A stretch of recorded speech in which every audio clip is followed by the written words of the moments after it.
자, 우리 옆 사람에게 축복합니다. 좋은 날입니다. 네.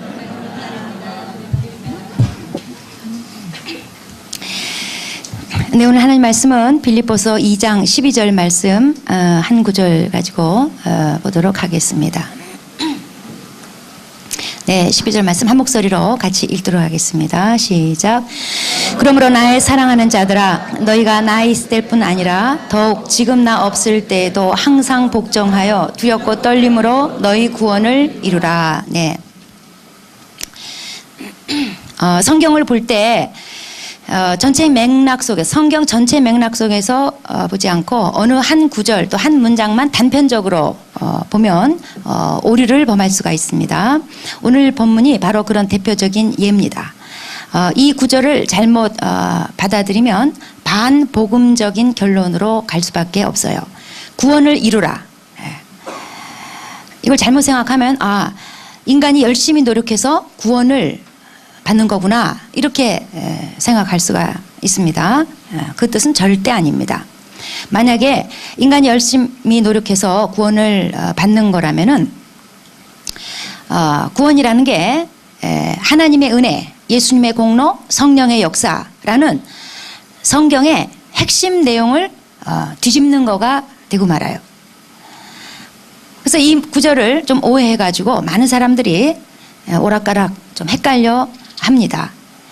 그래서 믿음도 필요하지만 그 다음에 뭔가 좀 더 필요한 게 아닐까, 즉 뭔가 좀 행위적으로 좀 선하고 착하게 신앙생활 잘하면서 업적도 쌓고 이런 생각을 하기가 쉽습니다. 그 대표적으로 가톨릭에서 이 구절을 잘못 해석해가지고 구원을 반대해서 믿음 플러스 행위, 그러니까 구원 받았는 건 지금 알 수 없고 죽어봐야 안다. 그러니까 착하게 살아라, 선한 일을 많이 해라. 그래서 가톨릭에서는 사회봉사를 많이 강조하고, 가톨릭 신자들이 개신교 신자보다 비교적 착해요. 여러분들보다 이렇게 보면은 선량한 사람들이 많습니다. 아니면 강조점이 착하게 살아야 구원에 작용을 한다는 거예요. 그래서 열심히 봉사도 많이 하고 착하게 살다가 이제 죽을 때쯤 평가가 종합 점수 받아가지고 그 결과적으로 받았는지 안 받았는지 알게 된다는 거예요. 사실 이거는 복음이 아니죠. 불안에 떠는, 아직 구원받은 게 아니니까, 은혜로 받은 게 아니라 내가 열심히 착하게 살고 선한 일 많이 해서 받는 거기 때문에 복음이 아닌 겁니다. 바로 이 구절이 대표 구절이에요. 우리가 오해하게 된. 자, 이 말은 너희 구원을 이루라, 이 말씀은 인간의 힘으로는 인간의 힘으로 구원 받아봐라, 그 말이 아니에요. 바울이 이미 1장에서 구원은 은혜다 이미 선포했어요. 절대로 바울이 그 뜻으로 지금 여기서 말한 게 아니에요. 이 서신서를 받는 빌립보 교회 교인들이 이미 구원받은 자예요. 그래서 앞에 1장 5절에서 너희가 첫날부터 이제까지 복음을 위한 일에 참여했다, 이렇게 바울이 이렇게 칭찬하고 격려하고 있어요. 이미 구원받은 사람들이에요. 그러면 이미 구원받은 자들에게 구원을 이루라, 이건 무슨 뜻일까? 왜 이런 말을 했을까? 이거를 이해하려면 구원에는 세 단계가 있다는 것을 아셔야지 돼요. 구원의 세 단계, 이겁니다. 칭의, 성화, 영화. 칭의, justification이에요. 의롭게 되는 거예요. 성화, 거룩하게 되는 거예요. sanctification. 그 다음에 영화, glorification이에요. 이 구원에는 이 세 단계가 있어요. 제가 설명하자면, 칭의는 뭐냐면 예수를 믿음으로 순전히 딱 한 가지, 예수를 믿음으로 의롭게 되는 거, 이거를 의를 획득했다, 칭의라고 그래요. 이게 구원의 시작이고, 이것으로 천국 가는 문제는 끝나버려요. 천국 가는 건 칭의로 그냥 끝나는 거예요. 그런데 이제 여기서 끝나지 않죠. 그 다음에 그리스도인들이 해야 될 게 있어요. 바로 성화의 문제예요. 예수를 닮아가야 돼요. 예수 믿고 났으면, 예수 믿는 사람들은 예수를 닮아가야죠. 이것이 구원의 과정이에요. 천국 가는 자의 앞으로 남은 과제인 거예요. 그 다음에 이제 맨 마지막 날 이제 예수님과 같이 되는 날이 옵니다. 구원이 완성되는 날이에요. 마지막 날 우리 예수 믿는 사람들이 의의 부활을 한다고 그랬어요. 예수님과 같은 부활체를 입고 부활의 몸을 입고 모든 죄나 악이나 더러움이나 죽음에서 완전히 해방된 몸을 입고 영혼 육간의 완벽한 상태로 되는 거. 이것이 영화롭게 되는 거. 구원의 맨 마지막 단계, 완성 단계예요. 자, 이 칭의는 단회적에 단번에 되는 거예요. 예수 믿음으로 한 번에 끝나요. 예수 믿고 예수 영접하고 또 영접하고 그럴 필요가 없어요. 만약에 정 구원의 확신이 없다면 그냥 오늘 영접하면 돼요. 그렇지만 영접이 쌓여가지고 한 너덟 번, 너는 한 영접 한 7번 해야 되고 너는 인간이죠. 그러니까 너는 한 70번 해야 되고 그런 게 아니에요. 영접이 쌓여서 칭의가 이루어지는 게 아니에요. 칭의, 의롭다 칭함받는 것은 어디까지나 그런데 법적인 의로움이에요. 그냥 하나님이 넌 하나도 안 의로워. 근데 예수 때문에 내가 너를 의롭다고 여겨주는 거야. 이런 법적인 하나님 앞에서 법적인 의로움이에요. 예수님이 대신해서 죽으심으로써 나의 죄의 문제가 해결돼요. 그래서 심판에 이르지 않는 거예요. 이건 단지 하나님 앞에서 법적 권리만 얻는 것에 불과해요. 내가 달라진 것은 아무것도 없어요. 달라지는 문제는 칭의 단계를 이제 거쳐서 그 다음부터 숙제로 주어지는 거고 이거를 성화, 점점점 성결해져 간다, 거룩해져 간다, 성화 과정이라고 해요. 예수님처럼 닮아가는 과정인 거예요. 이건 죽는 날까지 계속돼야지 돼요. 그래서 칭의는 단번에 되는 데 비해서 성화는 지속적으로 죽는 날까지 그리고 조금씩 점진적으로 이건 단번에 되질 않아요. 조금씩 한 발짝 한 발짝 변화돼 가는 거예요.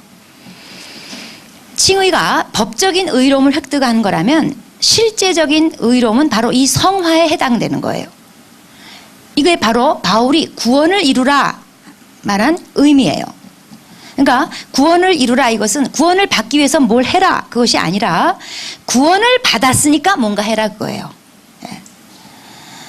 즉 바울이 구원을 이루라 이거는 계속 변화받기를 힘써라 그 말이에요. 우리는 예수 믿는 순간에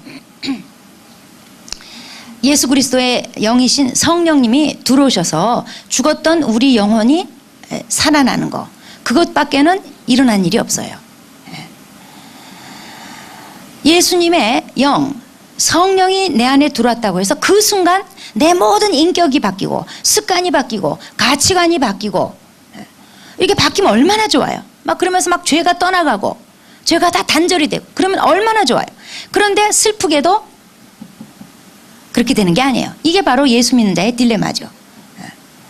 의인이면서 죄 짓고 그리스도의 신부가 됐다면서 추하고 하나님의 자녀가 됐다면서 쪼다갔고 이게 예수 믿는 사람들의 슬픔이에요. 왜 그럴까요? 예수 믿으면 그 순간 성령의 씨앗만 심어진 거예요. 마치 땅속에 씨를 심는 것처럼 그래서 바깥에는 안 보이는 것처럼 씨가 보여지는 것은 그 씨가 싹을 내고 자라서 열매를 맺을 때 이게 사과 씨였구나 배 씨였구나 그제서야 구별이 되는 거예요.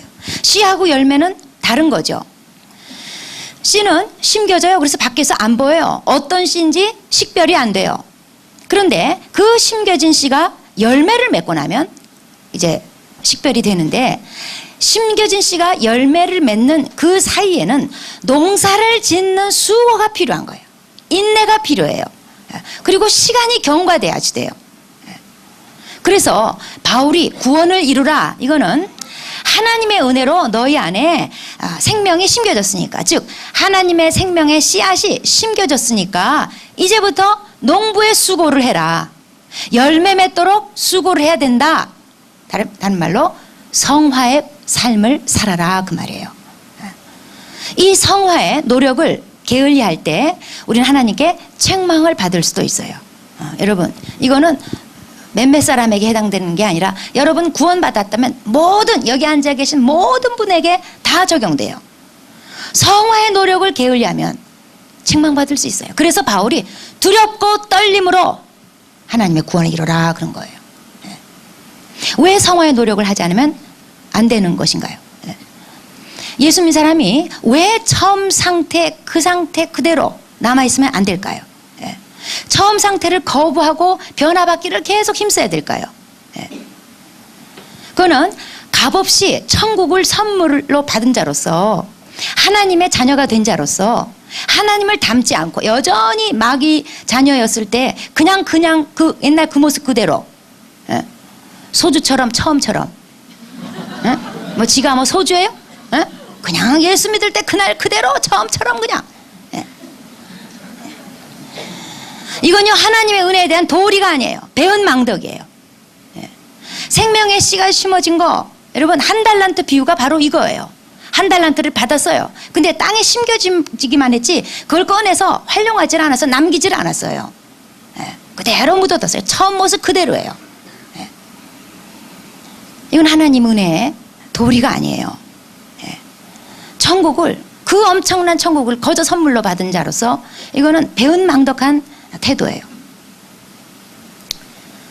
그 다음에 왜 우리는 성화의 노력을 하지 않으면 안 되는가? 누군가 나를 보고 예수님을 보고 있기 때문에 그래요.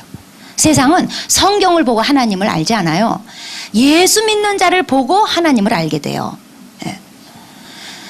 그래서 하나님의 명예와 영광이 내 모습에 달린 거예요. 그래서 예수님을 닮지 않으면은 하나님께 영광 돌려야 될 사명을 유기하는 거예요. 누군가 나를 지켜보고 있기 때문에 나를 통해서 비로소 하나님을 판단하기 때문에 하나님의 명예와 영광이 나한테 달렸기 때문에 우리는 변화된 모습으로 살아야 되는 거예요. 그 다음에 우리가 성화의 노력을 해야 되는 이유는 마지막 날 우리가 다 반드시 그리스도의 심판대 앞에 나타나게 된다는 게 그게 고린도후서 5장 10절 말씀이에요. 그래서 각각 선악간에 그 몸으로 행한 것을 따라 받는다는 거예요. 상을 받기도 하고 책망을 받기도 한다는 거예요. 이것이 우리에게 예정된 우리의 미래 스케줄이에요. 예수님을 닮아가는 삶은 마지막 심판대에서 하나님께서 그 결과물을 우리에게 찾으신다는 거예요. 그래서 베드로전서 1장 17절에 각 사람 행위대로 심판하시는 이를 너희가 아버지라 부른즉 너희가 나그네로 있을 때를 두려움으로 지내라 그랬어요. 나그네 지금 이 땅에 사는 동안 오늘 아까 간증에서 잠깐 나왔지만 누구나 다 여행 비자 받아서 잠깐 여기 살다 그냥 가는 거예요.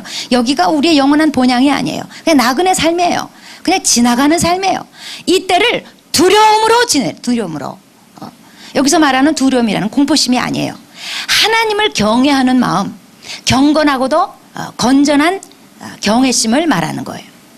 바울이 두렵고 떨림으로 구원을 이루라. 이거는 구원을 잃어버릴까 봐 두려워해라 그 말이 아니고 이 일이 얼마나 엄숙한지 알려주려고 두렵고 떨리는 마음으로 너희 구원을 이루라. 성화의 삶을 살아라. 그런 거예요. 예수 믿으면 천국 가죠. 예수 믿음으로 천국 가는 게 확정됐다고 마치 다 끝난 것처럼 자만하거나 방종하지 말라는 거예요. 진중하게 행하라는 거예요. 그래서 두렵고 떨리는 마음으로 교만해질까 봐. 또 세상에 물들까 봐 두렵고 떨리는 마음으로 죄와 타협하게 될까 봐 두렵고 떨리는 마음으로 하나님의 뜻을 벗어날까 봐 두렵고 떨리는 마음으로 하나님 영광 가리는 자 될까 봐 두렵고 떨리는 마음으로 진중하게 행하라는 거예요. 마지막 날을 생각하면서.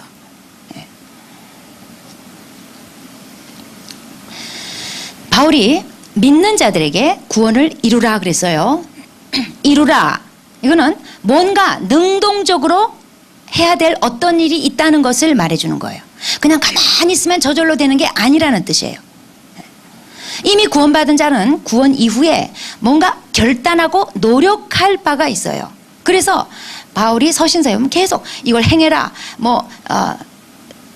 수고해라, 믿음의 선한 싸움을 싸우라 이렇게 뭘 해라 계속 말하고 있는 거예요. 믿지 않는 자에게는 뭐 해라 할 거 없어요. 그냥 회개하라 하나면 끝나요. 회개하고 예수만 영접하면 돼요. 근데 믿는 자에게는요, 해라 이거 하지 말아라, 해라 하지 말아라, 이게 계속 있어요. 이게 구원을 이루라. 믿는 자가 어떤 능동적인 결단하고 행해야 될 무엇이 있기 때문에 그런 거예요. 물론 성화되게 하시는 분은 성령 하나님이세요. 그게 이제 뒤에 나오는 13절에 나오는 너희 속에서 행하시는 이는 하나님이시니 그 뜻이에요. 그러면 구원을 이루기 위해서 뭐를 행해야 되는 걸까요? 이미 구원받은 사람을 뭘 하고 살아야 된다는 거예요. 그래서 바울이 오늘 말씀해 보니까 항상 복종하여 두렵고 떨림으로 구원을 이루려는 거예요. 항상 복종하라는 거예요. 뭐에 대한 복종이겠습니까? 하나님 말씀에 대한 복종이에요. 하나님 뜻에 대한 복종이에요. 그래서 바울이 이제 믿는 자들에게 항상 복종해라, 이거를 말하기 위해서 이 윗절에 빌립보서 2장 5절부터 11절까지 그 유명한 예수님의 자기를 비우시고 낮추시고 죽기까지 복종하신 사건을 예로 든 거였어요. 그러면서 그러므로 너희도 복종해라, 지금 12절에 이렇게 이어지고 있는 겁니다. 성화의 제일 기본이 되는 거, 이게 복종이에요. 하나님 말씀 복종을 가볍게 여기고 무시하고 성화란 없어요. 주님이 우리 죽을 것을 살려주셨어요. 그래서 죽기까지 복종해라, 이렇게 요구하실 권리가 있어요.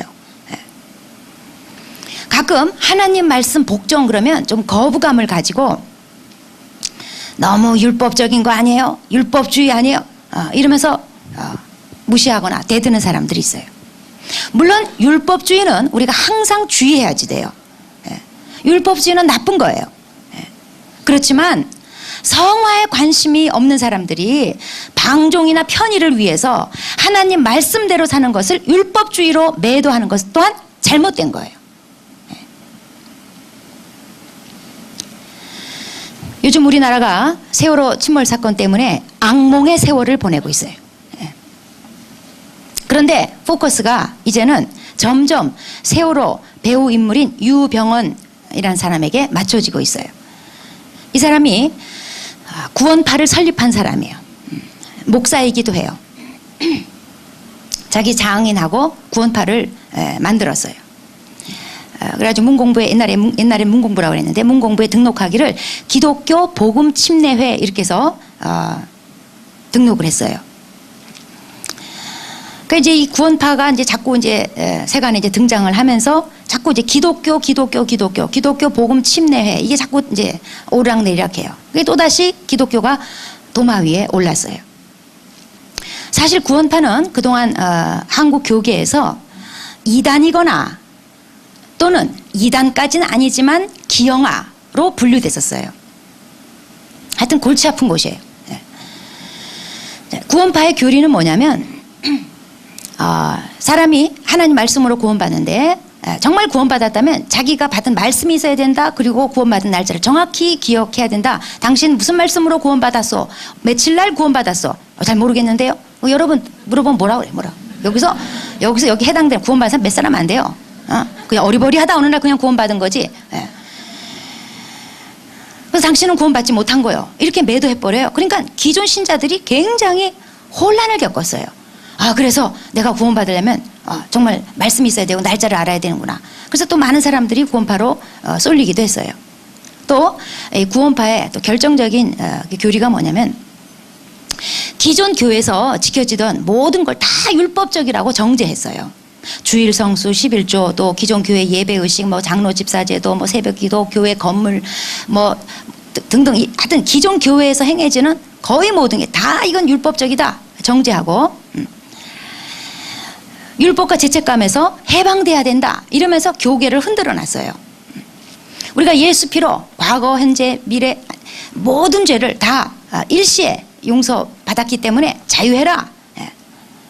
물론 예수 피로 우리는 모든 죄 용서받았고 죄책에 시달릴 필요는 없죠. 근데 문제는 뭐냐면 이 자유가 좀 지나치게 나갔어요. 그래가지고 성화의 문제, 오늘 말씀하고 있는 이 구원을 이루라 성화의 문제를 과소평가하고 또 심지어 외면하는 분위기가 있었어요. 그래서 방종을 조장해요. 결국 그 열매가 세월호 참사 사건으로 이어진 거예요. 예. 구원파는 두렵고 떨림으로 구원을 이루라가 아니라 구원받았다 하하하예요. 예. 하나님 말씀 복종에 두렵고 떨림이 없어요. 예. 예수님께서 열매로 그들을 알리라 그랬어요. 유병헌 왕국에서 불거진 의혹들을 보면은 횡령, 배임, 탈세, 해외 재산 도피, 뇌물 공여 뭐 등등등 이 검찰에서 지금 추적하고 있는 혐의만도 10가지가 넘어요. 교회 헌금이 유병헌 일가로 흘러 들어갔어요. 오직 돈만 알았지 바다에서 생명을 싣고 다니는 배에 투자한 거 없어요. 안전수칙? 그런 거 다 율법적이기 때문에 안 지켜요. 네. 제가 83년도에 오늘 이 설교를 하기 위해서 구원파를 갔다 왔잖아요. 또 참 우리 하나님 놀라운 하나님이에요. 내가 요게 요번에 생각이 나더라고. 우리 큰동생 여친이 옛날에 그 여친이 저기 작가 지망생이었어요. 아주 특이한 친구였는데 우리 큰동생이 또 특이하기 때문에 또 여친 사귀도 특이한 애만 사귀어요. 예. 그래가지고 우리 동생이 그 모험 정신으로 여친을 부축해가지고 또 배낭 메고 유럽 여행 한번 다녀와라. 부축해가지고 얘가 이제 배낭 메고 와서 저희 집에서 묵었어요. 그래가지고 이제 제가 그냥 막 그때 우리 가족 위해서 열심히 구원하던 때 혹시 얘를 통해서 우리 동생 구원받을까 싶어가지고 열심히 그냥 막 전도해가지고 또 우리 집에 신세를 지고 있으니까 전도도 받아들여야죠. 그래가지고 이제 한국 가가지고 편지를 했는데 자기가 교회를 나가게 됐다. 어떤 친한 언니가 인도해줘가지고 교회를 나가게 됐다는 거예요. 그래서 너무 반가워가지고 이제 한국 와서 그래서 연락해가지고 이제 그가 다닌다는 교회 한번 와보라 그래서 이제 갔는데 그날 자기 혼자 나오질 않고 모 여가수가 나왔어요. 그 가수는요 제가 이렇게 방송에서만 봤던 정말 그 당시나 지금이나 온 국민이 알고 있는 국민 가수였어요. 지금도 방송을 해요. 그래서 그 이제 가수랑 셋이서 갔어요. 차 타고 갔어요. 그런데 차를 타고 가는데 그 차 그 공간 안에서 이 가수가요 얼마나 욕을 해대는지 제가 그 뭐 차에서 뛰쳐내릴 수도 없고 이 가수로 말할 것 같으면요 청순 이미지 그 자체예요. 청순 이미지, 지적 이미지로 대한민국에서 유명했던 7080 세대 때 우상이었어요. 예. 근데 이 사람이 그 사람 맞나 그 사람이 이 사람인가 제가 너무너무 헷갈렸던 거예요. 예. 그리고 저를 데려간 곳이 구원파 삼각지 본부였어요. 제가 너무 혼란스러웠어요. 예. 제가 그때 차에서 한 자리에서 내 인생에 들어야 될 모든 욕을 다 들어봤어요. 저는 그때나 지금이나 제 삶의 환경은 욕을 하거나 듣는 환경이 아니었어요. 나는 욕을 그렇게 들어본 적이 없어요. 근데 그 자리에 그거 내릴 수도 없잖아요. 그 공간에 그 차에서요 세상에 온갖 욕은 다 들어봤어요. 수시로 욕을 하는 거예요. 그리고 혼란스러웠던 게 그래봬도 저는 그 당시에 그들 입장에서 새신자 아니에요. 그리고 방문자 아니에요. 그러면 좀 기본 예의라는 걸 지켜야 되지 않겠어요? 최소한 그리스도인으로서 아니라 할지라도 척이라도 좀 해야 되는 거 아니에요? 그런데 뭐 그러거나 말거나 뭐 너무 탈율법이라서 그런지 몰라도 뭐 제가 있거나 말거나 그냥 막 욕을 해대는데 너무나 혼란스러웠어요. 근데 지금 와서 생각해 보니까 구원파 교리가 그래요. 하나님 말씀 복종을 율법적으로 치부해 버리는 거예요. 그러니까 자유함을 강조하는 거예요. 자유함을 강조하다 보니까 방종으로 흐르는 거예요. 구원파는 그래서인지 연예인이 엄청 많이 다녀요. 연예인이 다니기 딱 좋은 교회예요. 네 모든 죄 다 사함받았다. 자유하다. 율법적일 필요 없다. 이번에 레이디 가가 한국 공연 또 하잖아요. 참고로 이 가가가 이제 가신가 본데 경상도 말로 가가 예? 걔가 가시냐 이거래요. 가가 이렇게 말한답니다. 레디 가가 한국 공연에 같이 공연하는 한국 연예인 몇 명 있어요. 그 중에 한 명이 자기가 얼마나 신실한 크리스천인지 기도한다고 맨날 뭐 연습 빠지고 뭐 하고 그러는 한 명 있어요. 구원파야. 예. 이 레디 가가는요 자칭 사탄의 사도예요. 그냥 자기 입으로. 그러니까 이거 우리가 분별하고 기도해 볼 것도 없어요. 그냥 착 보면 그냥 사탄이에요. 그래가지고 그 공연장에 사탄 아우라가 그냥 꽉 차. 이런 데는 절대 가시면 안 돼요. 그러니까 제가 지난번에 그 공연할 때도 절대 가지 말라는데 몰래 형제 하나가 끝까지 그냥 우기고 가다가 오면서 그가 차고 돌아오는 차에서 한 명이 죽었잖아요. 아주 사탄적이에요. 그냥 사탄의 사도예요. 이런 거 뭐 분별도 없어. 그냥 돈 되고 명예 되면 그냥 무조건 같이 하는 거예요. 성화를 힘쓰는 사람들이 아무리 자기가 돈이 되고 명예가 돼도 이런 공연은 같이 하는 게 아니죠. 가서 봐서도 안 되는 공연을 어떻게 거기서 같이 사탄의 사도의 행렬에 끼어가지고 사람들을 유혹하고 즐겁게 하냐 말이에요. 저는 세월호 사건이 구원파에 대한 하나님의 심판이라고 생각해요. 욥기 11장 11절에 하나님은 허망한 사람을 아시나니 악한 일을 상관하지 않는 듯하나 다 보시느니라. 여러분 악이 승리하는 것 같고 지 멋대로 사는 사람들은 마음껏 누리고 사는 듯 하나님이 안 계신 듯 상관 안 하시는 듯 아니에요. 악한 일을 상관하지 않는 듯하나 다 보시느니라. 하나님의 심판은 때가 있기 때문에 쌓아뒀다가 때가 되면 하나님이 하시는 거예요. 저는 이번 세월 사건이 구원파에 대한 하나님의 심판이며 동시에 한국 교회에 대한 경고라고 생각해요. 기복주의, 성화를 힘쓰지 않고 그냥 먹고 사는 것만 도와주고 세상적인 거 도와주고 세상적인 것만 가지고 교회 와서 거드름 피고 그거 부추기고 이런 것에 상당히 쏠려있는 목회자부터 자기 자신이 성화에 힘쓰지 않는 그래서 양들도 같이 따라가는 이런 한국교회 모습에 대한 경고로 하나님께서 지금 계속 매스컴에 기독교 계속 입에 오르내리게 만드신 거예요. 그리스도인은 방종하는 자가 아니라 복종하는 자예요. 예수님께서 내 멍에를 지라 그랬어요. 멍에가 뭐예요? 틀 속에 들어가는 거예요. 제한받는 거예요. 우리는 하나님 말씀에 제한받고 살아야지 돼요. 멍에에 복종해야지 돼요. 그런데 놀랍게도 이럴 때 내 멍에를 메라. 내 멍에는 쉽고 가벼우니.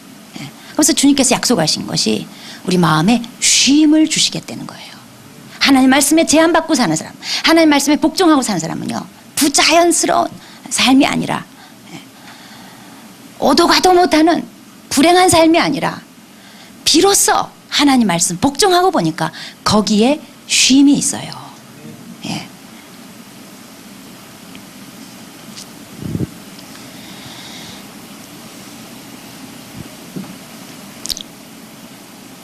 자, 우리가 계속 변화를 받기 위해서는 대가를 지불해야지 됩니다.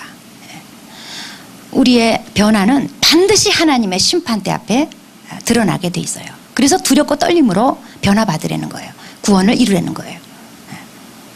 그런데 왜 시간은 투자하지 않으세요? 왜 힘쓰지 않으세요? 우리가 공부를 잘하고 일을 잘하고 돈을 많이 벌고 이거는요 현세 동안에만 효력이 있어요. 그런데 성화된 거는 주님을 닮는 것은 영원토록 효력이 있어요. 그렇기 때문에 우리는 계속 변화받는 일을 위해서 대가를 지불해야 돼요. 죄를 물리치고 영적으로 성장하고 성숙을 위해서 내가 할 수 있는 모든 일을 해야지 돼요.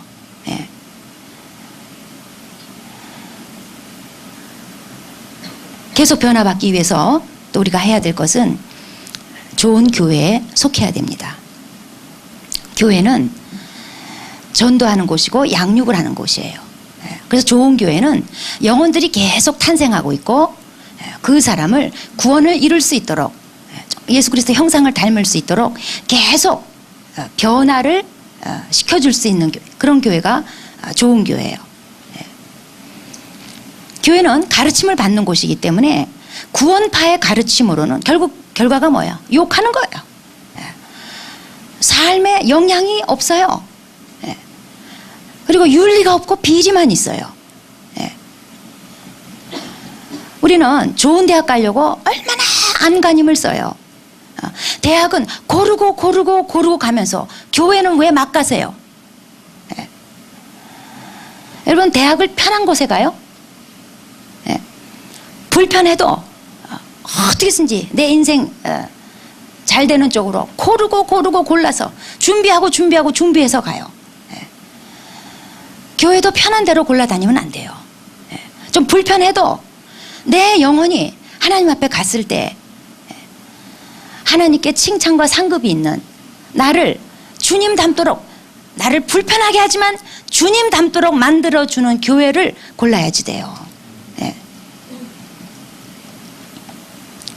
교회를 좋은 교회에 속해야 되는 것은 혼자서는 성화가 안 됩니다.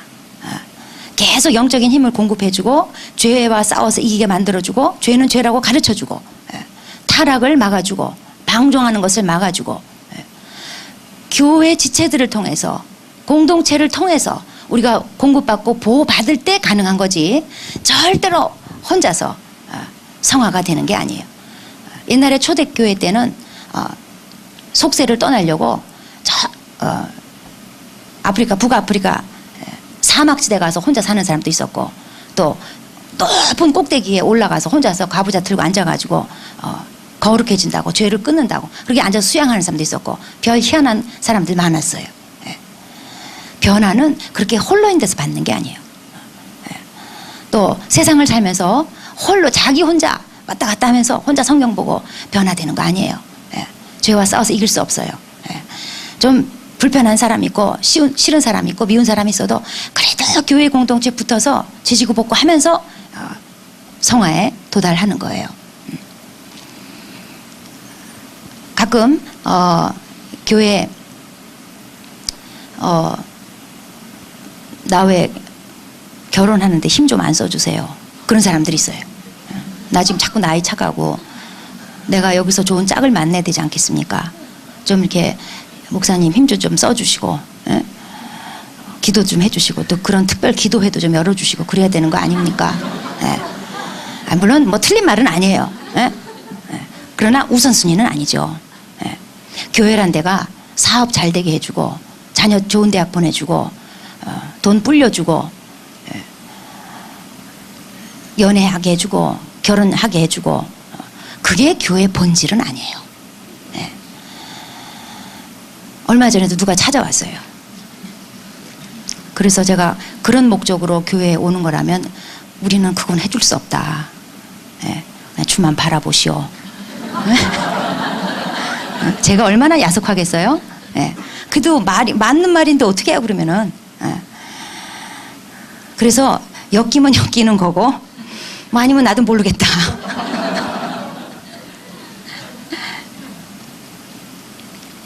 교회의 본질은 영혼을 탄생시키고 그 탄생한 영혼을 잘 양육해서 예수 그리스도 형상을 닮도록 만들어주는 거예요. 이것이 빈번하게 일어나고 충만하게 일어나는 그런 교회가 좋은 교회예요. 그래서 저는 우리 교회 품질에 자신이 있기 때문에 이 연사는 우리 교회를 추천하는 바입니다. 네. 그래서 우리 교회에서 정말 구원을 받지 못하고 또 우리 교회 다니지만 나는 별로 내가 성장이 안 된다, 성숙이 안 된다. 그러면 제가 정말 조심스럽게 말씀드리는데 그런 교회를 부디 찾아가세요. 여러분은 억지로 붙들고 있으려는 게 아니에요. 어떻게든지 여러분들이 예수 그리스도 형상을 닮으셔야 돼요. 구원을 이루셔야지 돼요. 계속 변화되셔야지 돼요. 그게 교회의 본질이에요. 그래서 그 본질적인 요소가 우리 교회를 통해서 충족될 수 없다면 자기한테 맞는 그런 교회를 찾아가세요. 그러나 제가 믿기로는 지금까지 수많은 열매와 간증들을 보건대 우리 교회에서 수많은 구원이 일어나고 있고 수없이 많은 변화들이 일어났어요. 여러분이 교회 공동체 잘 속해서 계속 구원을 두렵고 떨리는 마음으로 이뤄가시기를 바랍니다. 네. 기도하시겠습니다.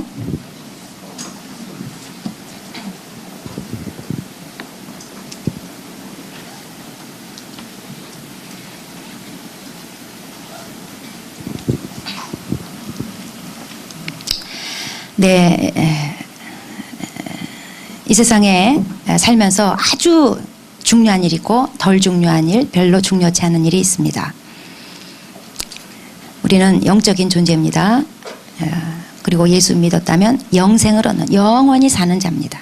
하나님 앞에 섰을 때 마지막 날 하나님께 상급받기도 하고 책망받기도 하는 그리스도의 심판대에 서는 자들입니다. 여러분, 우리가 세상에서 잘 되기 위해서도 온갖 애를 다 쓰고 힘을 쓰는데 내 영혼이 잘 되는 것에 여러분 얼마나 힘쓰고 또 수고하십니까? 그게 없다면 사실 그거는 인생 잘못 살고 있는 거예요. 그리고 불쌍한 겁니다. 첫째 불쌍한 사람은 구원받지 못한 사람이고 두 번째 불쌍한 사람은 구원받았으나 아무런 변화 없이 그냥 세상 일에만 빠져 있다가 천국 가는, 이게 두 번째로 불쌍한 사람이에요. 여러분의 변화를 위해서 투자하셔야 됩니다. 대가를 지불하셔야 됩니다. 그리스도를 닮으셔야 됩니다.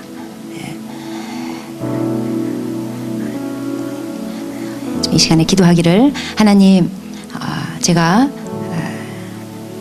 정말 그리스도 형상을 닮아야 되겠습니다. 구원받은 것으로 머물지 않고 계속 변화받아서 하나님 앞에 갔을 때 칭찬과 상급받는 그런 주님의 사람 되어야 되겠습니다. 도와주십시오. 제가 기꺼이 대가 지불하고 또 잘 양육받고 잘 성장하고 성숙하고 그리스도 향기가 나는 그런 사람으로 살도록 아버지, 그렇지 못한 모습에 대해서 애통해하면서 변화를 힘쓰는 그런 사람 되게 하여 주십시오. 기도하시겠습니다.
하나님 아버지, 항상 복종하여 두렵고 떨림으로 너희 구원을 이루라 하신 이 말씀 앞에 우리가 얼마나 잘 가고 있는지 돌아봅니다.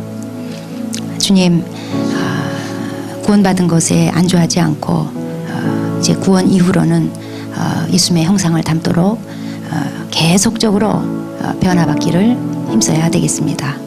주님, 나의 모습을 통해서 누군가가 하나님을 알게 되고 예수 믿기를 결정하게 되고 또 내가 거둔 열매로 내 안에 하나님께서 주신 생명의 씨앗이 열매를 많이 맺어서 이 열매로 하나님 앞에 갔을 때 하나님께 칭찬과 상급을 받을 일이 남아있기 때문에 하나님 아버지, 내가 주님 앞에서 계속 영적으로 성숙해지고 성장하고 변화받기를 힘쓰는 자 되기를 바랍니다.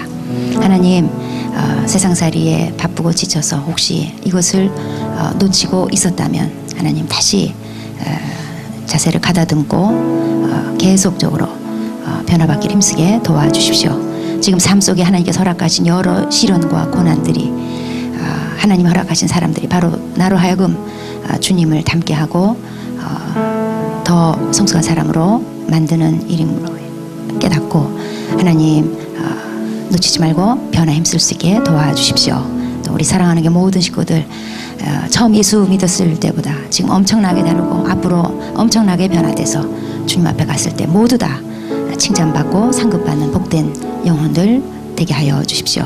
예수님의 이름으로 기도합니다.